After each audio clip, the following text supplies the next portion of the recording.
Bonjour à tous. Merci d'être aujourd'hui présents au deuxième webinaire de la série conversationnelle Par-delà la crête, présentée par la Fondation Vimy en partenariat avec l'Office national du film du Canada. Je m'appelle Andelina Abel-Gluten et j'ai la chance aujourd'hui de vous présenter ce webinaire. L'année dernière, j'ai eu la chance d'être l'une des 16 lauréates du prix Vimy Beaverbrook en 2019, offert par la Fondation, qui m'a permis de vivre un pèlerinage en Belgique et en France sur les traces des Canadiens qui se sont impliqués lors des deux guerres mondiales.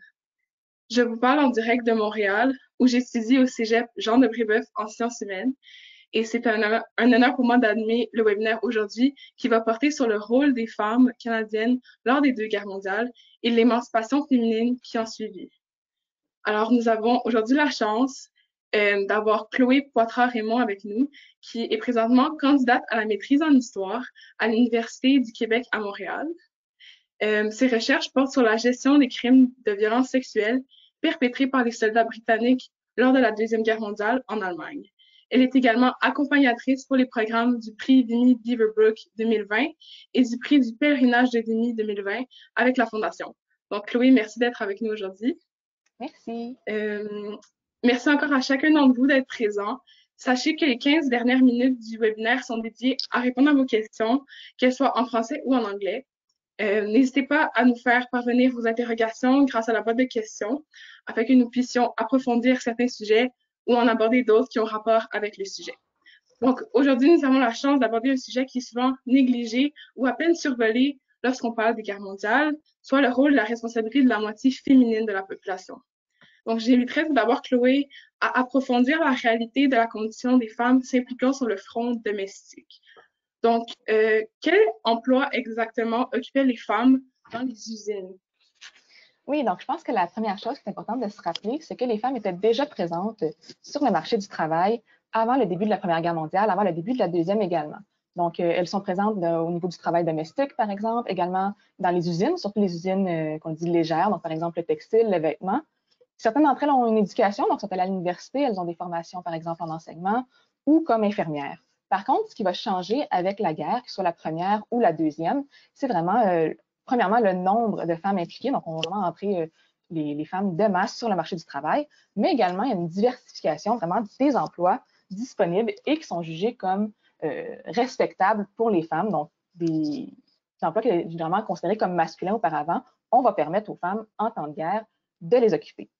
Lorsqu'on parle de ces emplois, on parle par exemple de l'industrie de guerre, donc par exemple munitions, industrie aéronautique. On parle également des trains et on peut parler également de l'agriculture. Ils vont être présents également dans les employés de bureau. Et au niveau du travail de masse, c'est quasiment doublé. Par exemple, en Deuxième Guerre mondiale, on passe de 570 000 femmes avant la guerre à près d'1 million à la fin. Et pour vous montrer un peu le type d'emploi que ces femmes-là occupaient, donc je vais vous montrer un extrait du film qui s'appelle Les femmes dans la mêlée, qui a été réalisé en 1943 par Jane March. Et c'est un film qui est une production de l'Office national du film du Canada.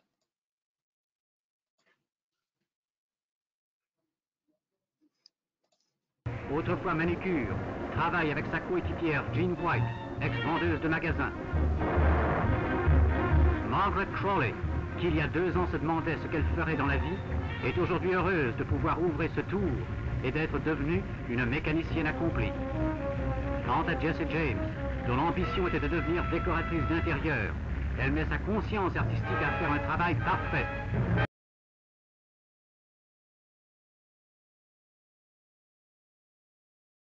Et donc, on sait que le travail des femmes dans les industries lourdes à l'époque était un phénomène nouveau et que les conditions des travailleurs en général à l'époque étaient assez loin d'être idéales.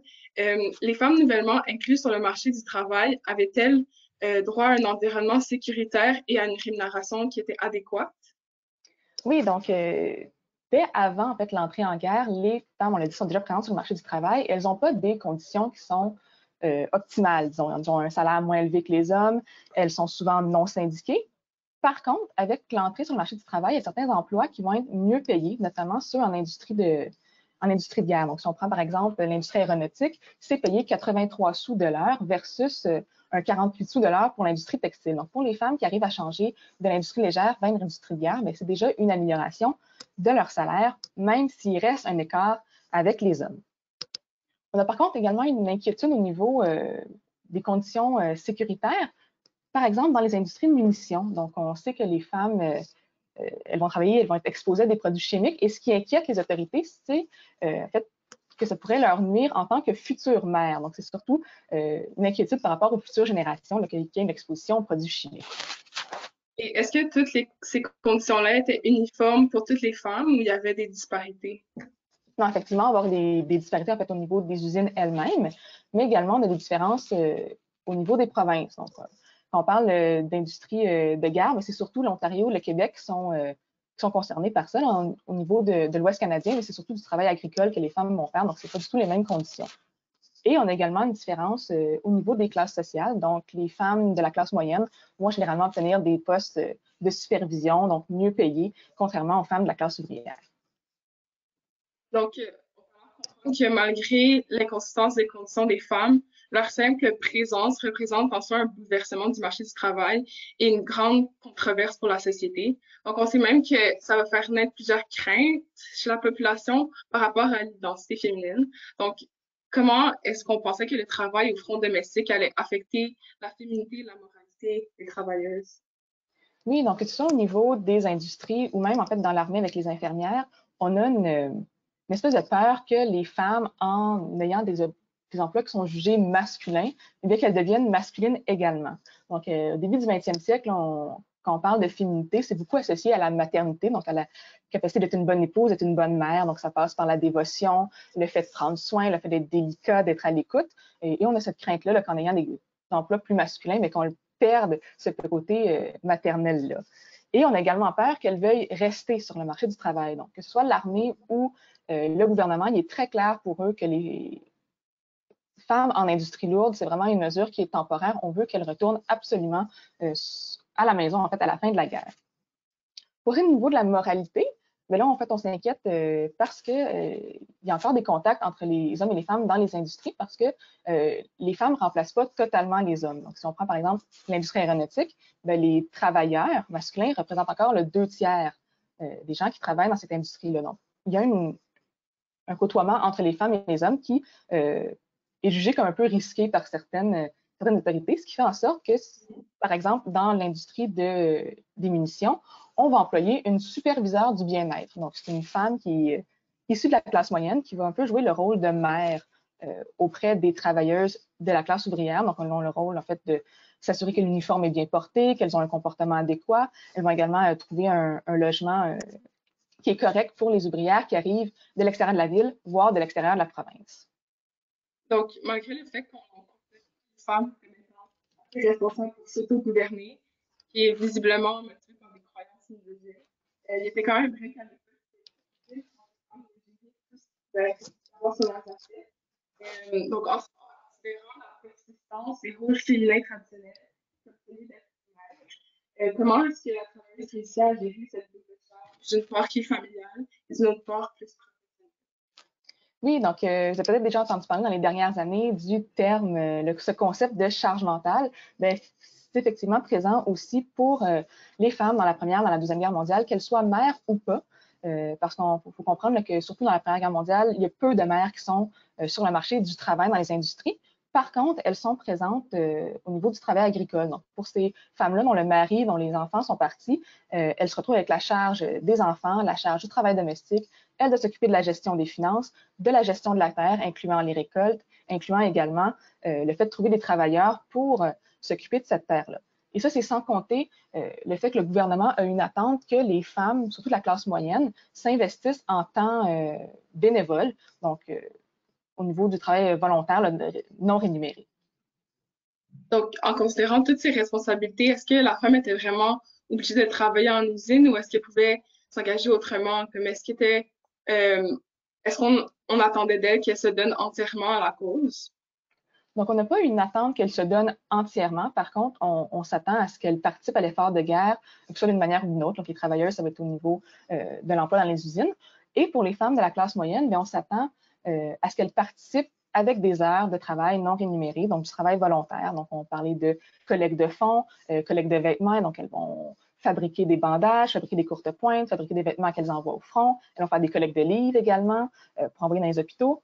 On parle en termes d'argent ramassé, là, 318 millions de dollars dans la Deuxième Guerre mondiale qui sont ramassés juste par la vente de bons d'épargne de guerre. Donc, c'est énormément d'argent qui est ramassé par les femmes.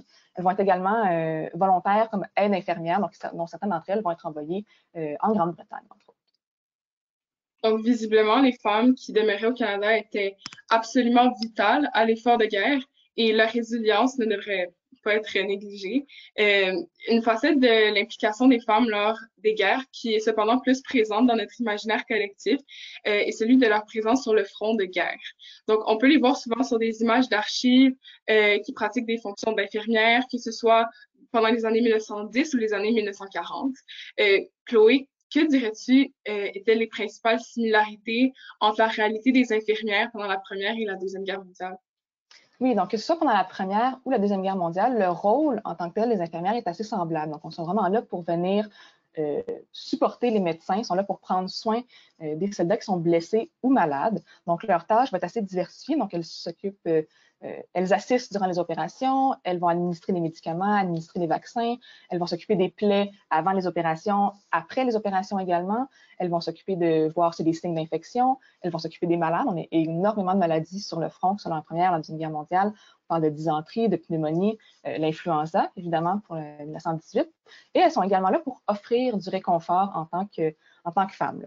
Et elles travaillent sur des lieux qui sont assez semblables sur la Première et la Deuxième Guerre mondiale, là, principalement dans les hôpitaux militaires canadiens, qui sont au Canada, en Grande-Bretagne et en France.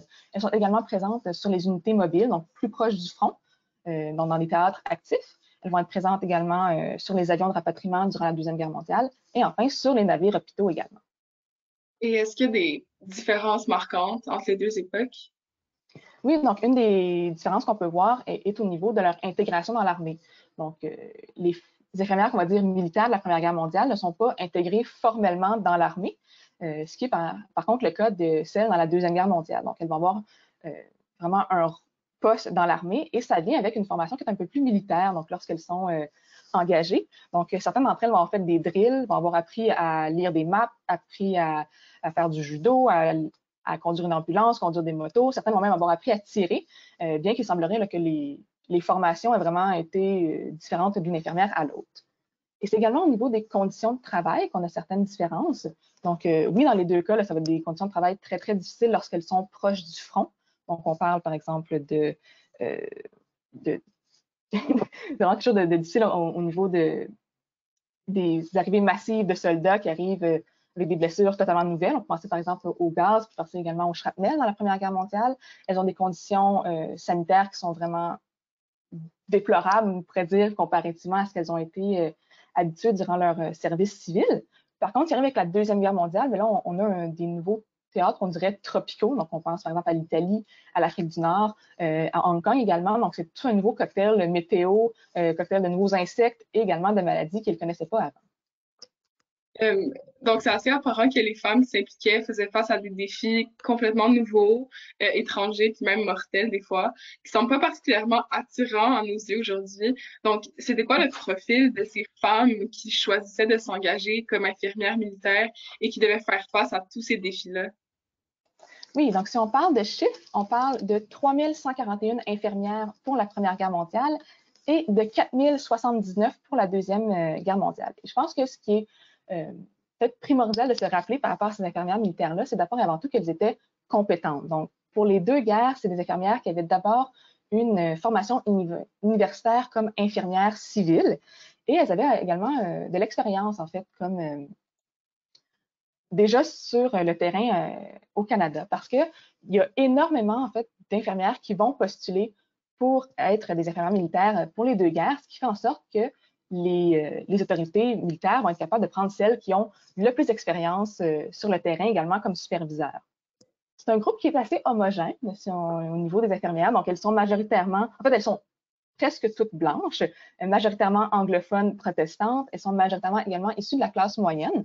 En fait, les raisons sont assez simples. Pour le fait, c'est que la formation des infirmières civiles n'était pas ouverte aux femmes de couleur. Donc, il n'y a pas de femmes noires, autochtones ou asiatiques qui ont pu suivre cette formation-là, donc qui ont pu être employées par l'armée après.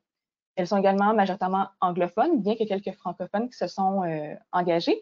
Par contre, on les envoyait suivre un cours de langue anglaise à Kingston avant d'être intégrées formellement à l'armée. Donc, elles sont également majoritairement protestantes.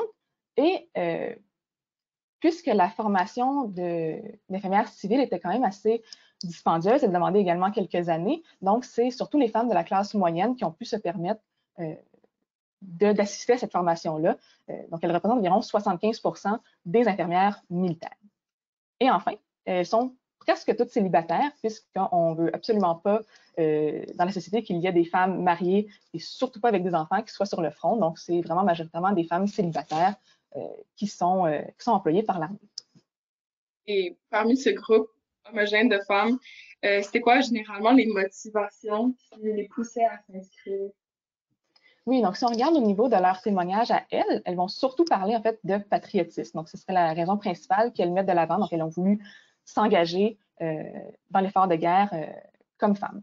Par contre, il faut quand même regarder les conditions de travail qui sont vraiment excellentes pour bien comprendre pourquoi toutes ces femmes-là sont engagées. Donc, c'est un salaire qui est très élevé. Dans la Deuxième Guerre mondiale, on parle de 3 fois le salaire qu'elles avaient en tant qu'infirmières civiles. Et également, là, que ce soit avant la première ou avant la deuxième, les infirmières avaient de la misère à trouver d'un emploi stable à long terme dans la société. Elles ont également accès à des soins dentaires, des soins médicaux. Elles ont accès à un logement, de la nourriture, un uniforme. Elles peuvent voyager et également, elles sont proches des soldats au front. Donc, c'est toutes des caractéristiques qui font qu'elles ont pu s'engager également. Donc, en effet, ils étaient assez bien récompensés pour leur implication au front de guerre, mais malgré les nombreux avantages qu'il y avait à s'impliquer en tant qu'infirmière, les femmes n'étaient pas exemptes des risques et plusieurs sont même décédées. Est-ce que leur sacrifice est honoré au même titre que celui des soldats? Oui, donc effectivement, on a beaucoup moins de commémorations pour les infirmières et c'est dommage parce que si elles ne sont pas décédées en si grand nombre, donc on parle près d'une quarantaine pour la Première Guerre mondiale et de 17 pour la Deuxième, elles ont quand même sauvé beaucoup de vies par leur travail sur le front. Donc, il y a peu de faits de commémoration pour elles. Par contre, depuis les années 2000, en fait, on le sait, là, les commémorations commencent à être un peu plus importantes parce qu'on se rend compte que les gens décèdent. On a quelques commémorations de plus qui vont être faites. Et je vais justement vous montrer une vidéo qui va aborder le décès de l'une de ces infirmières-là canadiennes sur le front pendant la Première Guerre mondiale. Ces funérailles étaient très belles. Plus de 100 infirmières et des officiers du personnel britannique et américain étaient là. C'est réconfortant de voir l'estime que ses collègues avaient pour elle. J'ai peine à accepter ce qui lui est advenu.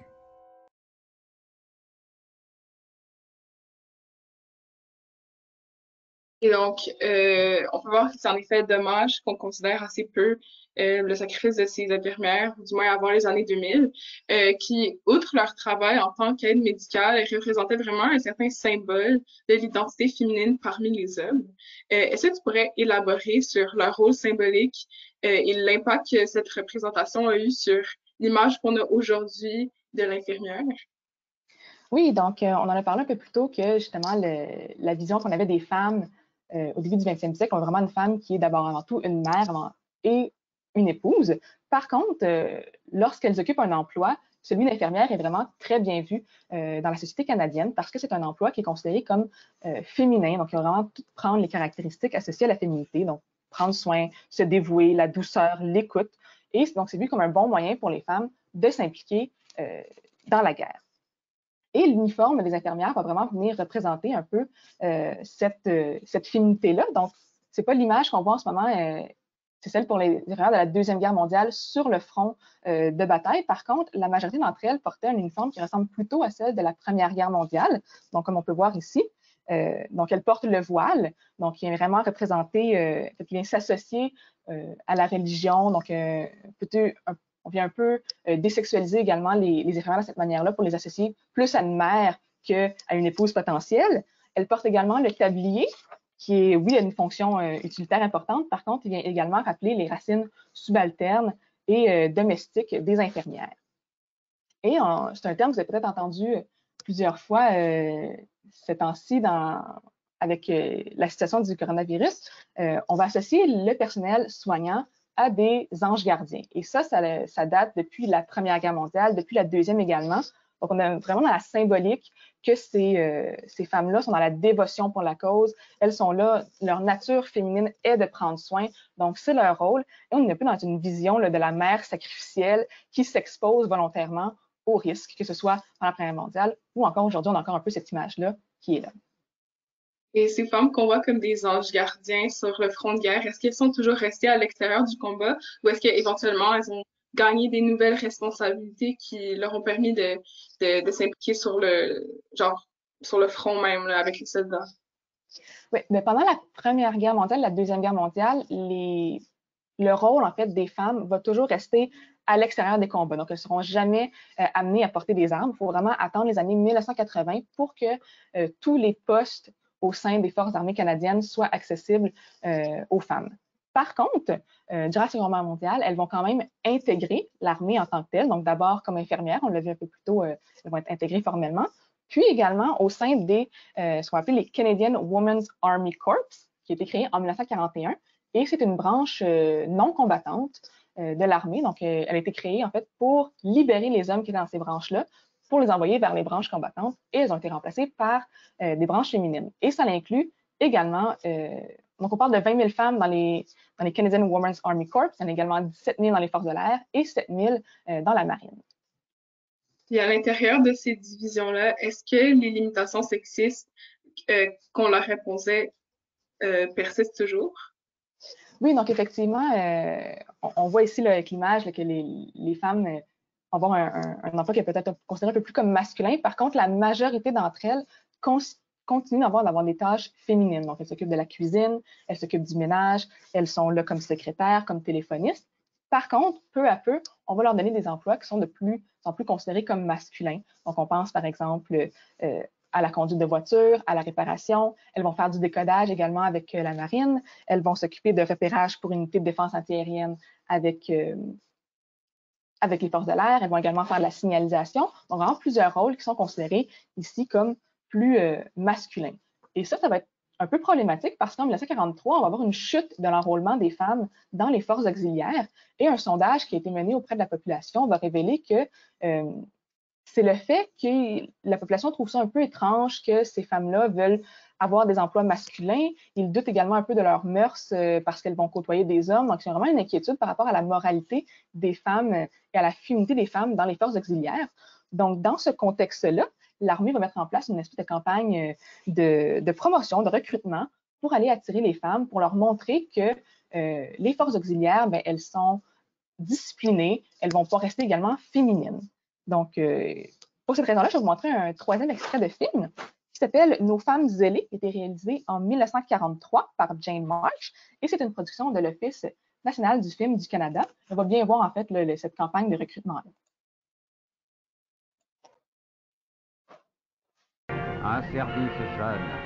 Elle rend les yeux d'un pays jeune qui regarde avec courage dans les cieux l'avenir qui lui est réservé. Voilà les femmes de l'aviation canadienne, nos femmes ailées qui permettent aux hommes de voler.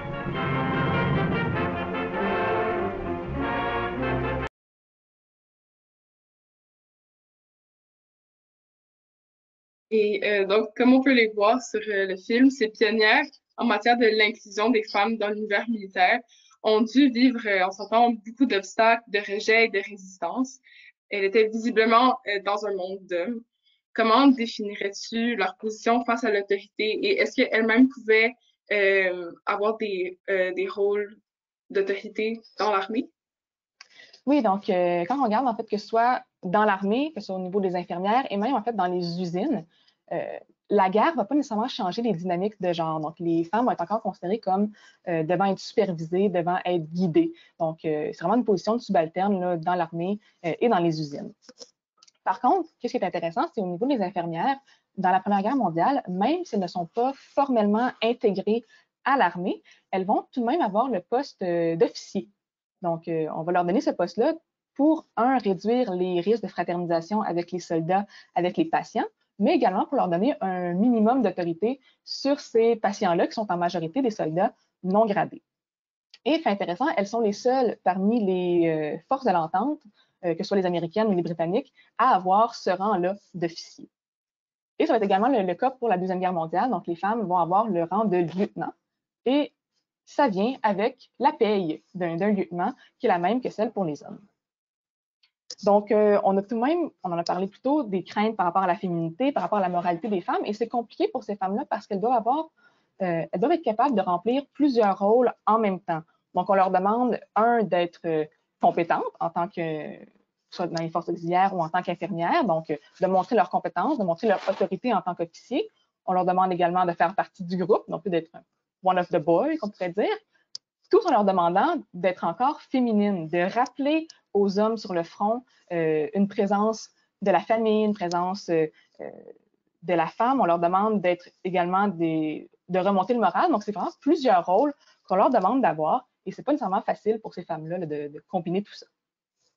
Et donc, par rapport à à leur relation avec leurs collègues masculins, les femmes impliquées, est-ce qu'elles dénoncent quelconque injustice ou est-ce qu'elles se voient comme étant traitées de manière égale avec leurs collègues masculins?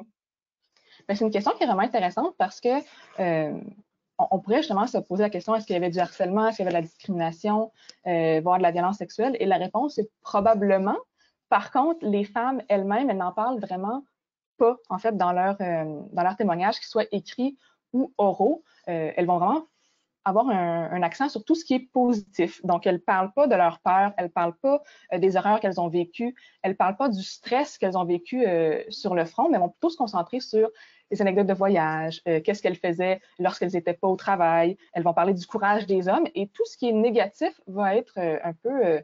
c'est comme une autocensure, en fait, de ces femmes-là. Donc, la réponse, on ne sait pas vraiment comment ça se passait véritablement entre les hommes et les femmes sur le front. Par contre, ce qu'on sait, c'est qu'il y a eu quand même plusieurs mariages qui ont eu lieu après, surtout après la victoire qui vont avoir lieu. Donc, en se basant sur ces diverses expériences de guerre vécues par les femmes canadiennes, que ce soit en usine ou au front, ou que ça ait abouti en mariage ou avec même la mort, est-ce que tu dirais que la place et l'identité de la femme en société au Canada ont changé de manière permanente grâce à cette implication-là ou non? Ben, je pense en fait que c'est une question qui est quand même difficile à répondre, entre autres parce que les historiens et les historiennes qui se sont penchés sur la participation des femmes dans les deux guerres mondiales s'entendent pas à propos de savoir si la guerre a eu un caractère émancipateur pour les femmes. Donc, ce qui est certain, c'est qu'il y a eu des changements importants qui ont été amenés par la guerre. Donc, on peut parler, par exemple, du droit de vote, qui est important de mentionner. Les femmes ont eu accès à des nouveaux emplois qui étaient considérés comme masculins. Elles ont fait partie de l'armée. Donc, c'est vraiment des changements qui sont importants. Par contre, qui ne sont pas nécessairement permanents. Donc, on le sait, on en a parlé, les femmes sont renvoyées à la maison. Les femmes en usine sont renvoyées à la maison dès le retour des hommes parce que ce sont eux qui sont considérés comme le pourvoyeur de la famille. Donc, c'est eux qui doivent avoir les emplois en priorité. Mais également, au sein même des usines, les dynamiques ne changent pas. Donc, les femmes sont encore supervisées, sont encore guidées. On a encore la vision qu'elles doivent absolument... en fait, elles ne peuvent pas faire du travail à long terme, elles ne peuvent pas avoir de promotion parce qu'au final, leur rôle, c'est d'être mère. Donc, éventuellement, elles vont quitter. Donc, ça ne vaut pas la peine d'investir dans ces femmes-là. Et c'est un peu la même chose avec les forces auxiliaires. Donc, les forces auxiliaires vont être complètement défaites après la Deuxième Guerre mondiale. Elles vont être remises seulement lors de la guerre de Corée, là, dans les années 50. Et justement, il est important de souligner que la violence de la guerre n'était pas le seul type de violence auquel les femmes présentes en Europe devaient faire face. Donc, si on fait abstraction des femmes canadiennes, puis on se concentre plus sur les femmes en Europe, à quoi ressemblait leur expérience pendant les guerres mondiales? Oui, donc je pense que c'est important de le préciser parce qu'il y a eu vraiment une diversité des expériences pour les femmes canadiennes, on l'a vu, hein, donc elles ont travaillé dans les champs, travaillé dans les usines, travaillé dans l'armée, elles sont impliquées volontairement également, mais si on regarde des femmes européennes qui étaient très, très proches du champ de bataille, on a des expériences qui sont différentes et qui sont assez violentes dans certains cas. Là, donc, on parle de bombardements. On parle d'occupation militaire, on parle également de rationnement qui est un peu plus important que celui qu'on a eu au Canada. Malheureusement, il y en a qui ont fait face à de la prostitution, on a également qui ont fait face à des violences physiques, psychologiques, sexuelles. Donc, c'est une expérience qui est quand même différente pour ces femmes-là, donc qui est encore plus diversifiée que ce que les femmes canadiennes ont pu vivre. Heureusement, en fait, pour les femmes canadiennes, ils ont été épargnées cette partie-là de la guerre parce qu'elles n'étaient pas sur le front, ou du moins, la majorité n'était pas aussi proche du front que les femmes européennes. Oui. Donc, en prenant du recul sur ce thème-là du rôle des femmes canadiennes lors des deux guerres mondiales, on réalise qu'une grande partie des possibilités et des libertés qui nous sont accordées aujourd'hui, ces femmes-là étaient vraiment des pionnières dans ces domaines-là. Et aussi qu'elles ont réussi à accomplir ça dans des périodes de grande crise. Donc, tout comme la bataille de la crête de Vigny représente pour plusieurs Canadiens le symbole de la naissance de notre pays en tant que nation indépendante, ces femmes ont marqué le début d'une nouvelle ère pour tant de personnes à travers le Canada. Et leur histoire vaut la peine d'être non seulement dite, mais répétée. Et grâce à leur histoire, il nous est possible de gagner une perspective plus globale sur c'est quoi l'évolution. Donc, en 2020, on vit dans un monde où le climat est très tendu, où il y a plusieurs conflits qui émergent, où plusieurs inégalités sociales sont comme révélées au grand jour. Et c'est rassurant de savoir qu'il y a tant d'innovations qui peuvent émerger de telles crises planétaires comme les deux guerres mondiales. Et donc, pour ça, l'histoire nous est précieuse en tant que société. Donc, merci infiniment à Chloé Poitras-Raymond pour ta perspective unique et ton expertise sur le sujet. Et nous serions maintenant heureuses de répondre à vos questions concernant la discussion en français ou en anglais. Donc, un encadré au bas de l'écran vous permettre de répondre, de nous soumettre vos questions pour que nous puissions y répondre. Donc, merci. Merci. Merci à tous.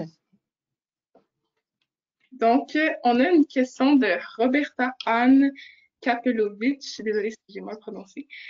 Avez-vous davantage de renseignements sur les deux femmes prisonnières de guerre pendant la Deuxième Guerre mondiale? Oui, en fait, merci pour la question. C'est quelque chose que j'ai trouvé vraiment intéressant quand j'ai fait ces recherches-là. Donc, les prisonnières de guerre, en fait, elles étaient à Hong Kong. Donc, elles sont sous, en fait, l'occupation japonaise. Donc, c'est des conditions qui ont été vraiment terribles. Ça a pris plus d'1 an avant qu'elles soient rapatriées avec les forces américaines. Donc, elles s'en sont sorties. Donc, il n'y a pas eu de désastre à ce niveau-là. Par contre, ça montre en fait qu'il y a certaines de ces femmes-là qui ont été plus proches du front. Et c'est très intéressant parce qu'il y en a une des deux qui s'appelle, mon Dieu, j'ai perdu son nom, Kay Christie, qui a fait beaucoup de témoignages oraux. Donc, c'est possible d'avoir vraiment ces perspectives sur la guerre. Et une des femmes, les femmes ne parlent pas tant que ça de leur expérience de guerre, mais elle en a parlé quand même beaucoup, notamment de ses conditions de détention. Et elle a parlé également, en fait, c'est assez triste, là, mais lorsqu'elle était prisonnière à Hong Kong avec sous les Japonais, il y avait également des aides infirmières britanniques qui étaient présentes et il y en a certaines d'entre elles qui ont été tuées. Il y en a 6 également d'entre elles qui ont été malheureusement ont eu des agressions sexuelles. Donc, elle a eu une expérience qui est peut-être un peu moins pire que ceux-là, mais elle va quand même raconter ces autres expériences-là qui ont été vécues par les prisonnières de guerre. On a une deuxième question en anglais from Stella. Are there any recorded cases of shell shock experienced by Canadian nurses in the First World War? And if yes, how were they treated by doctors at the time? I think it's a very interesting question because, as far as I know, there are probably shell shock with women, but as far as I know, there's not really recorded. And I've read that this was a problem with the women because they kind of they silence themselves because they want to have like really this positive experience of the war, be it for the first or the second one. They don't want to talk about the negativity, and it was a problem after that because a lot of them didn't seek help because they were silencing themselves, and we didn't talk about their shell shock, their problems, and they were faced with a lot of mental health. Especially during the First World War, they had to deal with those shell shock soldiers, so it was difficult for them, and we don't talk really about this side of the war. Une troisième question de Caitlin. Peux-tu parler un peu des infirmières qui viennent des populations minoritaires? Sont-elles aussi bienvenues dans le service pendant la Première Guerre? Donc, pendant la Première Guerre, j'ai peu de données, en fait, concernant les femmes qui arrivaient des minorités visibles. Probablement, en fait, qu'elles étaient très peu présentes en fait, dans les forces, parce que déjà, dans la Deuxième Guerre mondiale, on le sait qu'on n'a pas de femmes noires, on n'a pas de femmes autochtones. On a eu je pense, une trentaine de femmes asiatiques qui étaient présentes. Elles ont probablement été formées à l'extérieur du Canada, possiblement aux États-Unis.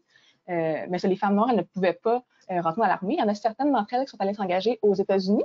Donc, parce que, contrairement au Canada, les États-Unis avaient des problèmes pour enrôler les femmes. Il n'y avait pas assez de femmes. Donc, il y a certaines des femmes canadiennes qui sont rendues aux États-Unis. Donc, c'est possible qu'il y ait des femmes noires qui sont rendues aux États-Unis. Par contre, là, au niveau de leur expérience, c'est difficile à dire. La très, très, très grande majorité était blanche. On a quelques femmes juives qui étaient là durant la Deuxième Guerre mondiale, mais elles sont vraiment en minorité. Là, on parle de moins de 2%. On a une quatrième question venant de Colombe.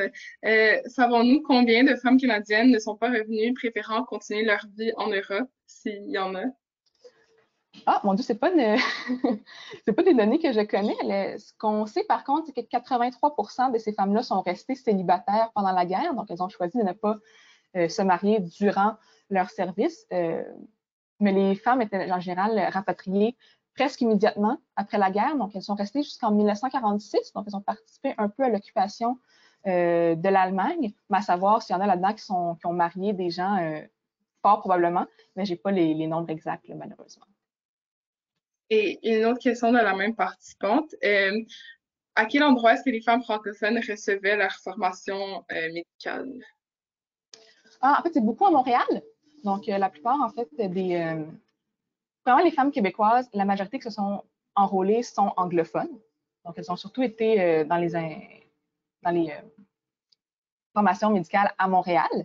Il faut comprendre, en fait, aussi que le Québec, contrairement, en fait, au reste du Canada, a encore des sœurs hospitalières qui sont importantes dans la région. Donc, tout ce qui était hôpitaux institutionnels, donc publics, c'était encore les sœurs hospitalières qui travaillaient là. Donc, les femmes qui avaient des formations laïques, donc celles qui étaient engagées par l'armée, elles avaient souvent moins d'emplois avant la guerre, donc c'était plus difficile pour elles. Donc, c'est pour ça qu'elles sont plus engagées dans l'armée. Elles étaient majoritairement anglophones. Donc, il y a eu quelques hôpitaux, je pense qu'il y en avait 3 à Montréal, des formations, il y en avait également à Québec, là, mais c'est surtout anglophone.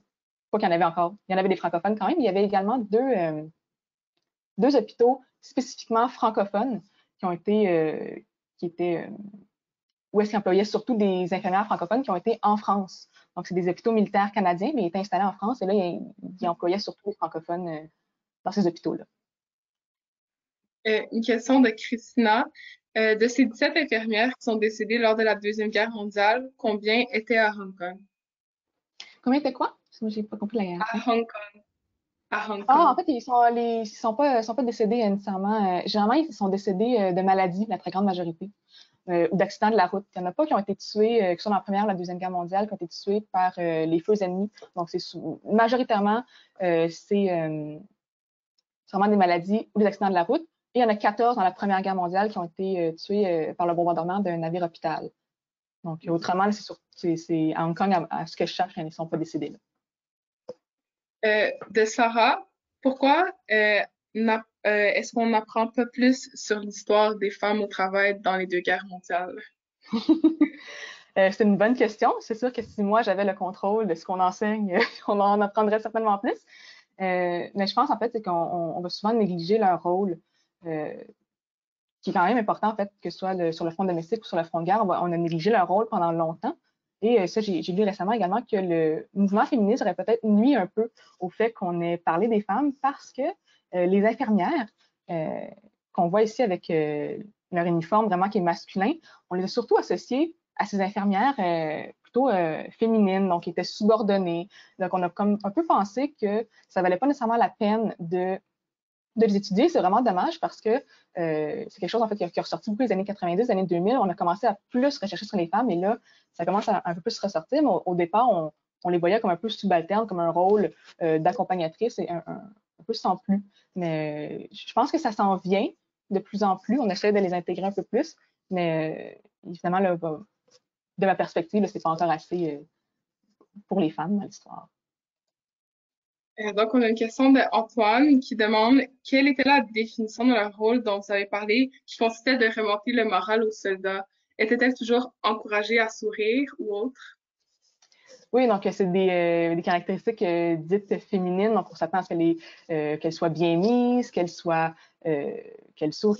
Il faut comprendre aussi que les infirmières qui étaient dans les hôpitaux militaires, surtout celles qui étaient proches du front, elles ont trouvé leur emploi difficile parce que dans leur formation d'infirmières civiles, elles étaient là pour prendre soin des soldats. Donc, c'était vraiment, on était là un peu pour s'occuper d'eux autres, d'avoir un service qui était personnalisé. Donc, et c'est difficile pour elles, pour celles qui sont proches du front et qui sont submergées, en fait, de soldats blessés, de pouvoir continuer d'offrir ce service-là, qui était en fait considéré comme féminin, qu'on le voyait comme ça, de vraiment être positive, d'être souriante, de rappeler une figure qui est maternelle ou une figure qui est celle d'une sœur religieuse. Donc, on ne veut vraiment pas avoir une figure, par contre, qui serait celle d'une compagne potentielle. Là, c'est vraiment ça, on ne voulait pas. Mais la figure maternelle, c'est vraiment ce qui est important.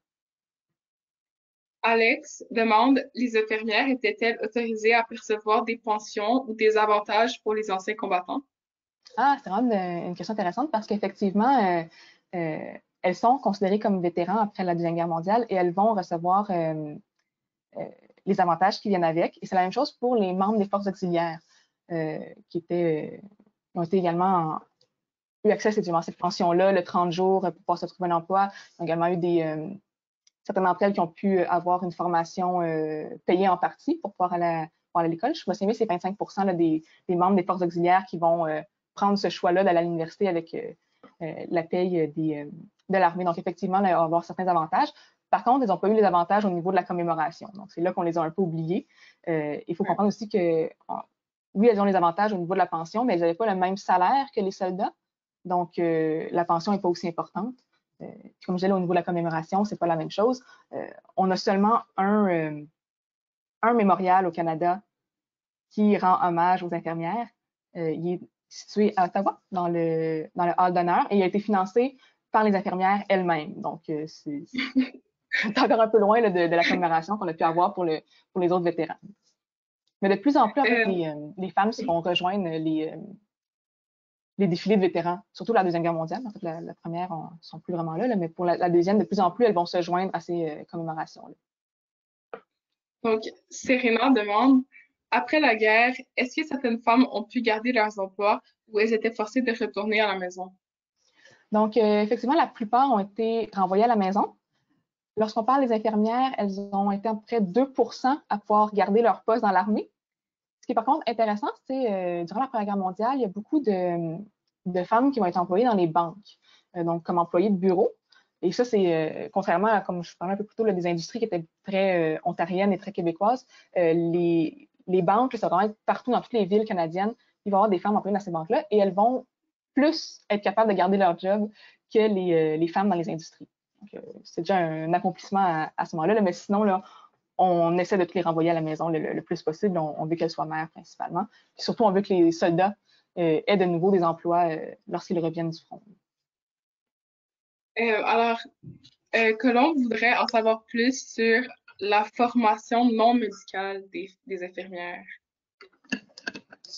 Au niveau de effectivement, la Deuxième Guerre mondiale, là, on avait ce qu'on me dit, c'est que les infirmières avaient des différentes petites formations qui n'étaient pas très longues là, avant d'être intégrées dans l'armée.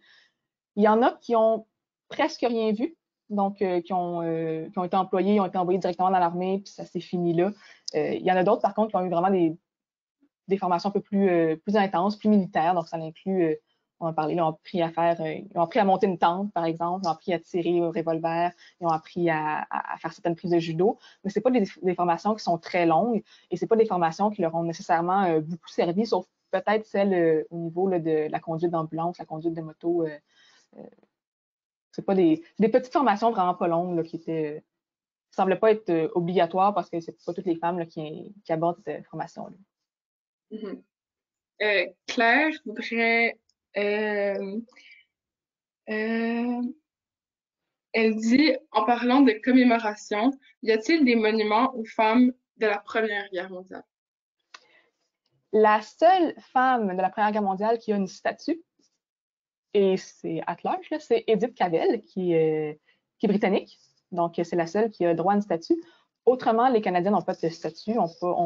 Elles ont un mémorial dans le hall d'honneur, mais elles n'ont pas d'autre mémorial que ça. Ils ont certains, par exemple, ailes d'hôpital qui vont avoir nommé une aile par rapport à une infirmière spécifique. Je pense qu'on a un arbre d'honneur en Saskatchewan pour les infirmières, mais on n'a rien de majeur, en fait, pour ces femmes-là. Donc, c'est vraiment très, très limité au niveau de la commémoration de ces femmes-là. Kathleen dit, pouvez-vous parler du rôle des infirmières militaires dans la pandémie de 1918 au Canada? Oui, donc la réponse va être pas tant que ça parce que je ne m'y connais pas particulièrement par rapport à cette pandémie-là. Par contre, on avait un séminaire précédent qui était spécifiquement sur la pandémie de 1918. Je vous invite à aller le voir. Par contre, ce qui est clair, c'est que les infirmières, une grande partie de leur rôle était par rapport aux maladies. Parce que c'était pas juste les blessures qu'elles devaient s'occuper. Il y a énormément de maladies sur le front, entre autres l'influenza, mais que ce soit la dysenterie, les pneumonies, c'était très, très présent.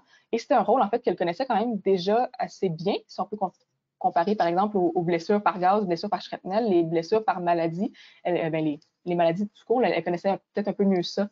Mais sur leur rôle spécifique, malheureusement, je ne peux pas vous en dire plus.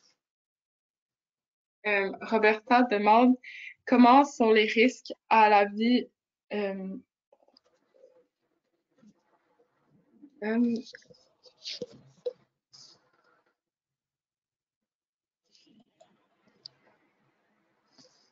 je vais lire la question telle quelle. Donc, c'est comment sont les risques à la vie représentés aux femmes infirmières et auxiliaires pendant leur formation?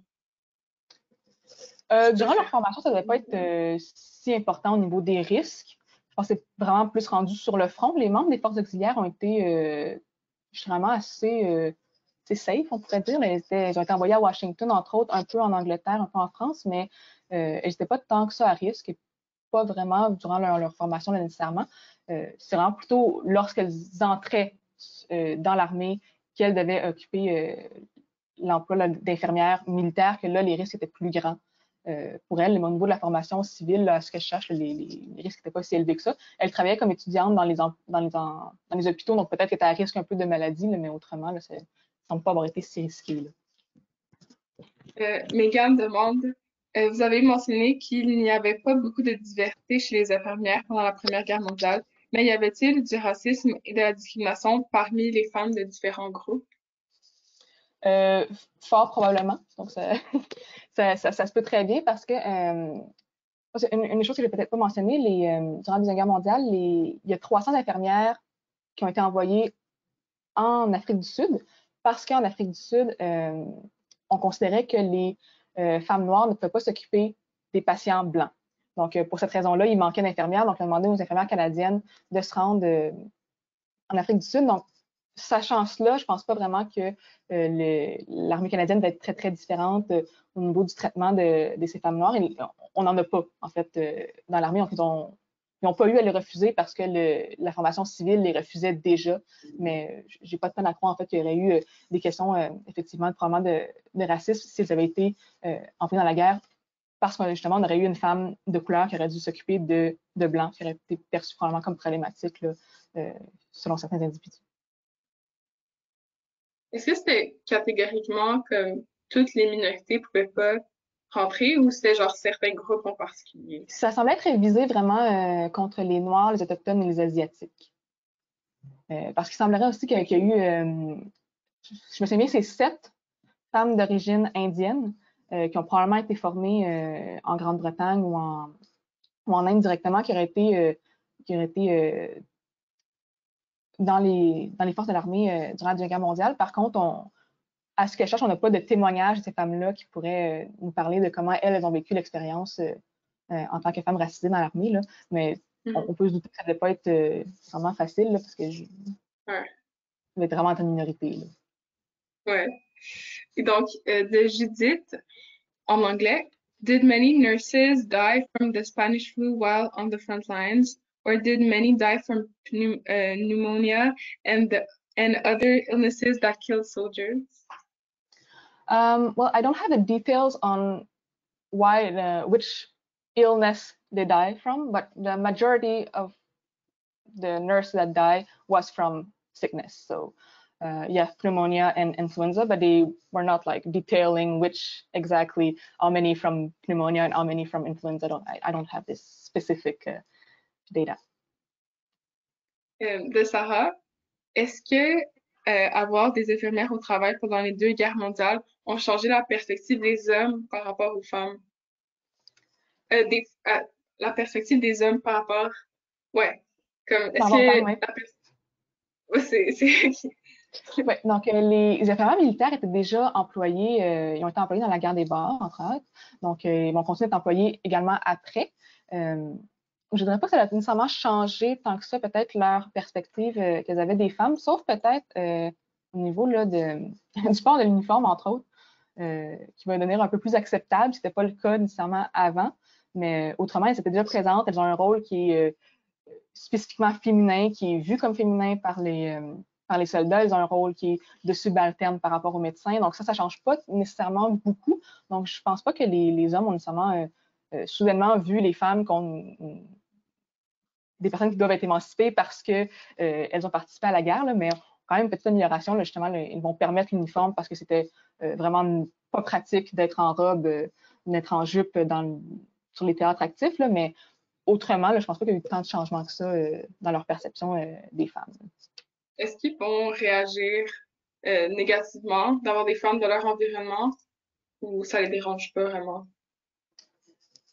Il y en a que oui. Donc, on a certaines traces, je pense par exemple, je connais un peu plus les Britanniques, là, mais qu'ils vont avoir de la difficulté à accepter qu'il y ait une collaboration avec les femmes et les hommes parce qu'ils vont voir que cette impression qu'avoir des femmes dans leur groupe va un peu déranger la camaraderie qui est masculine. Donc, le groupe masculin, comment que eux se perçoivent. Et on voit ça, entre autres, au niveau là, ce qu'on appelle les aides infirmières. Donc, ils sont dans des groupes, souvent c'est des objecteurs de conscience, les soldats qui sont là, qui côtoient les femmes. Et là, ils n'aiment pas nécessairement ça, avoir des femmes dans leur groupe parce qu'ils ont l'impression que ça vient un peu déranger la dynamique masculine du groupe. Et c'est également, en fait, ce qui est problématique au niveau de la société.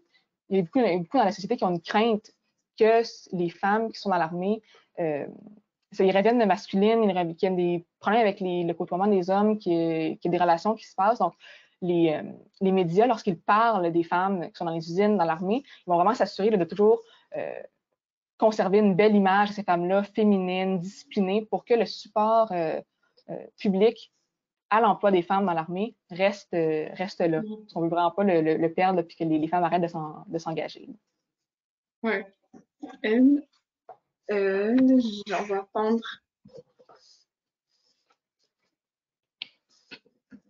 Donc, on a une autre question de Roberta qui demande qui a pris la décision d'exclure les femmes d'origine ethnique de la possibilité de servir leur pays? Est-ce que c'était comme généralement refusé ou c'est comme quelques personnes qui ont refusé? Ben, en fait, c'était au niveau, on l'a dit, de la formation aux civils, les infirmières. Donc, eux refusaient les femmes de couleur. Donc, ça doit être les formations, les hôpitaux de formation eux-mêmes qui ont dû refuser.